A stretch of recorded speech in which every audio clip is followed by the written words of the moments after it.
किसी ने अभी तक ये सुध नहीं ली है कि इतने लोगों को बेघर किया जाएगा, ये कहाँ रहेंगे, इनके खाने पीने की व्यवस्था क्या है।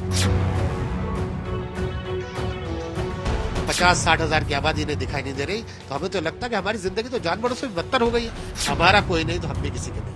मेरे हाथ में इस वक्त एक शादी का कार्ड है। 20 जनवरी की शादी है, 22 को रिसेप्शन है। हसन सिद्दीकी और जैनब की शादी। लेकिन इस शादी पे इस वक्त काले बादल छाए हुए हैं। मेरे दाहिने तरफ आप देखेंगे तो कार्ड का, इनविटेशन कार्ड का अंबार लगा हुआ है, लेकिन इन इनविटेशन कार्ड्स को इस वक्त नहीं बांटा जा रहा है। वजह यह है कि हल्द्वानी के बनभूलपुरा में जहां जिस घर में ये कार्ड रखे हुए हैं, जहां ये शादी होनी है, उस पर और इस पूरे मोहल्ले पर बुलडोजर का साया छाया हुआ है। और अगर सुप्रीम कोर्ट से राहत नहीं मिलती है तो यहां रह रहे लगभग 50,000 लोगों को, 4400 घरों को बुलडोज करने का खतरा बढ़ जाएगा। हमारे साथ हैं हसन सिद्दीकी साहब के पिता मतीन सिद्दीकी। आप ये बताएं कि शादी की तैयारियों को क्यों होल्ड पे रखा हुआ आपने? निश्चित रूप से देखिए, हम लोग सामाजिक लोग हैं, जनप्रतिनिधि भी रहे हैं, लोगों से जुड़ाव है, हमारा मोहब्बत है लोगों की, तो जाहिर सी बात है हमारा तो इसीलिए हमने ये होल्ड पर रखा है कि जहां इतनी बड़ी तलवार अतिक्रमण के नाम पर लोगों के गर्दन पर लटक रही है, हमारा तो मानना सीधा सीधा यह है कि अगर एक भी घर अगर इस अतिक्रमण के नाम पर टूट गया तो हम तो शायद अपनी खुशी मना नहीं पाएंगे। तो इसीलिए हमने इसे होल्ड पर रखा है। हमें उम्मीद है कि सुप्रीम कोर्ट से हमें राहत मिलेगी, और राहत मिलेगी तभी हम इस प्रोग्राम को कर पाएंगे।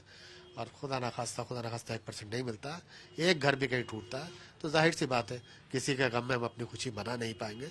इसीलिए हमने इन कार्डों को होल्ड पर रखा है। तो अब्दुल मतीन जी, आप पिटिशनर भी हैं इस पूरे केस में, है ना, सुप्रीम कोर्ट में। लेकिन मैं ये जानना चाहता हूँ कि जिस घर में हम लोग बैठे हुए हैं, ये कब से है? क्योंकि इंक्रोचमेंट का आरोप है आप लोगों पे। ये आरोप है कि आपने और यहाँ पे 4400 जो घर हैं, उन्होंने रेलवे की जमीन पे कब्जा कर रखा है।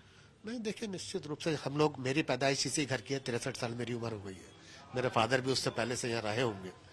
और जहां तक इनका मामला है, 2016 में ये डिमार्केशन रेलवे ने किया था, जिसमें ये इस मकान के बाहर सड़क पर खंबे लगा दिए थे रेलवे ने, जिसमें उस वक्त की मौजूदा गवर्नमेंट ने उस डिमार्केशन का हाई कोर्ट में हलफनामा दिया है कि डिमार्केशन गलत किया गया है, ये जगह रेलवे की नहीं है, जगह सरकार की है। लेकिन आज मौजूदा 2022 में जब इस पर हियरिंग होती है तो उस हलफनामे को, एफिडेविट को दरकिनार करके मौजूदा वकील जो सरकार के होते हैं वो कहते हैं कि नहीं, जमीन हमारी नहीं, रेलवे की है, तो उसे मान लिया जाता है। और जो इन राइटिंग हलफनामा दिया गया है उसे दरकिनार कर दिया गया। तो बहुत सारे तथ्य ऐसे हैं जिन्हें छुपाया गया, नहीं सुना गया। निश्चित रूप से ये सुना क्यों नहीं गया, सुना तो गया, लेकिन उस पर अमल नहीं किया गया। तो हमारा वही उसी उन सारी चीजों को लेकर हम सुप्रीम कोर्ट गए हैं, और हमें इस बात की उम्मीद है कि सुप्रीम कोर्ट उन सारी चीजों को संज्ञान में लेगा और हमें सुप्रीम कोर्ट से हर हाल में रिलीफ मिलने वाला है। ठीक है, आप समाजवादी पार्टी के नेता भी हैं, इस लिहाज से मैं सवाल पूछना चाहता हूँ कि जब 2021 में उत्तराखंड सरकार ने नजूल नीति को लागू किया यहाँ पे, तो फिर इस इलाके में रहने वाले आप जैसे लोगों ने उस नजूल नीति का फायदा क्यों नहीं उठाया? ये सवाल इसलिए क्योंकि बहुतायत में लोग मान रहे हैं कि इंक्रोचमेंट है, लेकिन वो नजूल की जमीन पे इंक्रोचमेंट है, रेलवे की जमीन पे नहीं। अब देखिए, बहुत सारी प्रॉपर्टी इसमें है, जो पट्टे हैं जिन लोगों के, और पट्टे के अलावा जो शत्रु प्रॉपर्टी होती है, एनिमी प्रॉपर्टी है, वो भी है लोगों के पास। जो लोग फ्री होल्ड करा चुके हैं उन लोगों को भी इसकी जद में ले लिया है। तो फिर फ्री होल्ड होना ना होना एक सेकेंडरी चीज है। सबसे मेन इसमें लड़ाई यह है कि जमीन रेलवे की है या नहीं है। भैया, अगर नजूल खत्म भी हुआ है तो ये लड़ाई सरकार से है, नगर निगम से, रेलवे का तो इसमें कोई मसला नहीं होना चाहिए। तो हमारा यही मानना है कि इसमें सारे तथ्य छुपा कर बाईपास करके आदेश किया गया, और इससे उम्मीद है हमें कहीं ना कहीं हमें सुप्रीम कोर्ट से रिलीफ तो मिलेगा ही।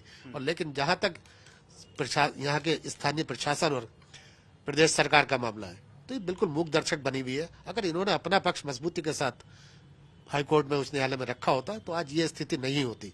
हम भी यही कहते हैं कि रेलवे शहर का विकास होना चाहिए। रेलवे को जितनी, आज भी अफसोस की बात यही है कि रेलवे के पास कोई रिक्वायरमेंट नहीं है, कोई प्लानिंग नहीं है कि उन्हें किस चीज के लिए इतनी बड़ी जमीन चाहिए। कोई प्लानिंग नहीं, कोई रिक्वायरमेंट नहीं उनकी। हम तो ये चाहते हैं जितनी आपकी प्लानिंग है, रिक्वायरमेंट है, आप क्या करना चाहते हैं इस रेलवे स्टेशन के पास, उतनी जमीन आप रिक्वायर कर लीजिए, और उसके बाद जो लोग भी उसकी जद में आते हैं उनका रिहेबिलिट कीजिए पहले, उसके बाद हटा दीजिए, उसके बाद आप जमीन ले लीजिए। अब इतनी बड़ी आबादी आप हटाने जा रहे हैं, ना तो प्रशासन ने ना प्रदेश सरकार ने किसी ने अभी तक ये सुध नहीं ली है कि इतने लोगों को बेघर किया जाएगा, ये कहाँ रहेंगे, इनके खाने पीने की व्यवस्था क्या है, ये कहाँ जाएंगे, सड़कों पर पड़े रहेंगे, ठंड में मरेंगे, जिएंगे। इसमें गर्भवती महिलाएं हैं, तमाम पैरालिसिस के मरीज हैं। इसी वजह से प्रदर्शन भी हो रहा है। जी जी, निश्चित रूप से जब बेघर होना है तो आदमी को प्रदर्शन नहीं करेगा तो क्या होगा। एक चिड़िया का घोंसला भी टूटता है तो वो भी जो उसका घोंसला तोड़ता है उससे लड़ जाती है, चाहे भले ही कितने बड़ा सांप क्यों ना हो। ये तो जीते जागते इंसान है। और सरकार से मुझे तो इस बात पर हैरत है कि केंद्र सरकार भी और प्रदेश सरकार भी जानवरों की इतनी परवाह कर रही है कि गौ माता के लिए जगह जगह गौशालाएं बनाई जा रही है, आवारा पशुओं के लिए रहने के लिए व्यवस्था, उनके घरों की व्यवस्था की जा रही है, चाहे कुत्ते हैं चाहे और जानवर हैं। लेकिन आज ये 50-60 हजार की आबादी इन्हें दिखाई नहीं दे रही, तो हमें तो लगता है कि हमारी जिंदगी तो जानवरों से भी बदतर हो गई है। हमें 2 नंबर का क्या, हमें तो बिल्कुल गिरे हुए स्तर का इन्होंने नागरिक बनाकर रख दिया है। और यही जब सारे हालात पैदा हो जाएंगे तो हम लोग मजबूर हैं फिर किसी ना किसी बात के लिए कि जब हमारा कोई नहीं तो हम भी किसी के नहीं।